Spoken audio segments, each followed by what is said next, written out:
അപ്പോൾ നമുക്കിത് കുറേശ്ശെ അങ്ങോട്ട് ഒഴിച്ചു കൊടുക്കാം. എല്ലായിടത്തും കിട്ടണം, നല്ല രീതിയിൽ കിട്ടുന്ന പോലെ നന്നായിട്ട് ഒഴിച്ചു കൊടുക്കണം. ഇപ്പോൾ കണ്ടില്ലേ, നമ്മൾ ഈ വളം ഒഴിച്ചു കൊടുത്തതിന് ശേഷം എന്ത് അടിപൊളിയായിട്ടാണ് നമ്മുടെ ചീര വളർന്നു വരുന്നതെന്നൊന്ന് നോക്കിക്കേ. ഹായ് ഫ്രണ്ട്സ്, പുതിയൊരു വീഡിയോയിലേക്ക് സ്വാഗതം.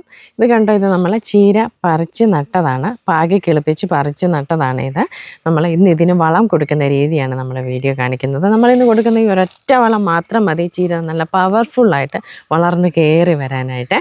അപ്പം എന്താണ് വളമെന്ന് കാണിക്കാം. ഇതേണ്ട, ഇവിടെ ഞാൻ നട്ടിരിക്കുന്ന ചീര, ഇത് വ്ളാത്താങ്കര ചീര, ഇത് അരുൺ ചീര, ഇത് പച്ചച്ചീര. നമ്മുടെ സയൻട്രം ഓൺലൈൻ സ്റ്റോറിൽ എല്ലാത്തരം ചീരകളുടെ വിത്തുകൾ ലഭ്യമാണ്. ചീര വിത്തുകൾ തന്നെ 13ഓളം വെറൈറ്റികളുണ്ട്. അതുപോലെ തന്നെ 300-ലധികം വെറൈറ്റി പച്ചക്കറി വിത്തുകൾ സയൻട്രം ഓൺലൈൻ സ്റ്റോറിൽ ലഭ്യമാണ്. വാട്സാപ്പിൽ മെസ്സേജ് ചെയ്ത് കാറ്റലോഗ് നോക്കി ഓർഡർ ചെയ്യാവുന്നതാണ്. ഇത് ഞാൻ റെഡിയാക്കി വെച്ചിരിക്കുന്ന വളമാണ്. ഇത് കണ്ടോ, ഞാൻ ഈ ഒരു പാത്രത്തിനാണ് ഞാൻ എടുക്കുന്നത്.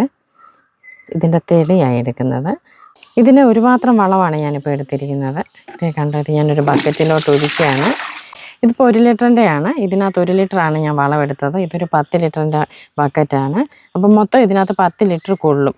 9 ലിറ്റർ വെള്ളം കൂടി ഇനി ചേർക്കുകയാണ്. മൊത്തം 10 ലിറ്റർ. ഇത് നമ്മൾ 10 ലിറ്റർ വെള്ളം കൂടെ ചേർത്തിട്ട് ഇതിൻ്റെ കളറ് കണ്ടോ. അതായത് ഒരു കാരണവശാലും വെള്ളം കുറയരുത്. അപ്പോൾ നമുക്കിത് കുറേശ്ശെ അങ്ങോട്ട് ഒഴിച്ചു കൊടുക്കാം. എല്ലായിടത്തും കിട്ടണം, നല്ല രീതിയിൽ കിട്ടുന്ന പോലെ നന്നായിട്ട് ഒഴിച്ചു കൊടുക്കണം.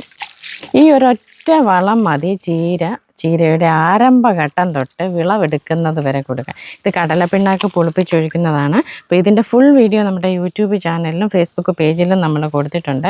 നിങ്ങൾ കണ്ടിട്ടില്ലാത്തവരത് കയറി കാണുക. ഏറ്റവും ടോപ്പ് വളം ജീവാമൃതം ഒഴിച്ചു കൊടുക്കുക എന്നതാണ്.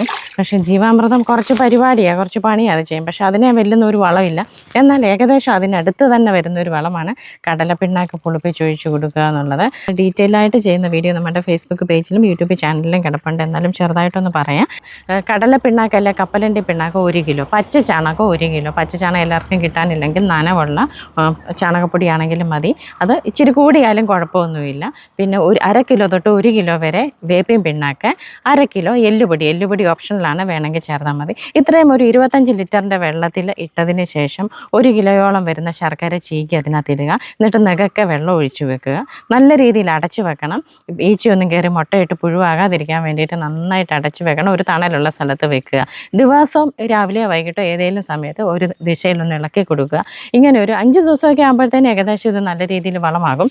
5 തൊട്ട് 7 വരെയുള്ള ദിവസങ്ങളിലെടുത്ത് ഉപയോഗിക്കുകയാണ് ഏറ്റവും നല്ലത്. അല്ലെങ്കിൽ 5 തൊട്ട് 10 ദിവസത്തിനുള്ളിലെങ്കിലും എടുത്ത് തീർക്കുക. അപ്പോൾ അതിനനുസരിച്ചുള്ള വളം നമ്മൾ എടുത്താൽ മതി. നമ്മുടെ ചെടി എത്രയുണ്ടോ അതിനനുസരിച്ചുള്ള വളം ആക്കിയാൽ മതി. അതുപോലെ തന്നെ 1 ലിറ്ററാണ് നമ്മൾ എടുക്കുന്നത്. 1 ലിറ്ററിന് 9 ഇരട്ടി വെള്ളം. ഏത് പാത്രമാണ് എടുക്കുന്നത് ആ പാത്രത്തിന് 9 ഇരട്ടി വെള്ളം കൂടെ ചേർത്ത് ഡൈല്യൂട്ട് ചെയ്ത് വേണം നമ്മൾ ചെടികൾക്ക് ഒഴിച്ചു കൊടുക്കാൻ. ഈ ചീര പോലെയുള്ള ചെടികൾക്ക് ഏറ്റവും ഫലപ്രദമാണ്.